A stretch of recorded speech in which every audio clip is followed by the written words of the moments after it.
মাসের 5 তারিখে পালিয়ে গেছে স্বৈরাচার, তাই তো আজি কোটি প্রাণে বইছে আনন্দের জোয়ার।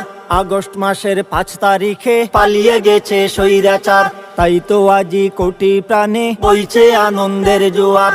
কাল নাগিনী শেখ হাসিনা নিয়ে অপমান আর ঘৃণা, চোরের বেশে দেশ ছেড়েছে, কেউ তো নাগাল পায়নি তার। পালিয়ে গেছে শেখ হাসিনা স্বৈরাচার, পালিয়ে গেছে শেখ হাসিনা স্বৈরাচার, পালিয়ে গেছে শেখ হাসিনা স্বৈরাচার। বছরের পর বছর ধরে করে গেছে নির্যাতন, গুম করেছে শেষ করেছে কত মায়ের বুকের ধন। বছরের পর বছর ধরে করে গেছে নির্যাতন, গুম করেছে শেষ করেছে কত মায়ের বুকের ধন। রাক্ষসী সেই ডাইনি বুড়ি শয়তানিতে নাই রে জুড়ি, সুখের স্বদেশ ধ্বংস করে ঘুরছে এখন দাঁড়ে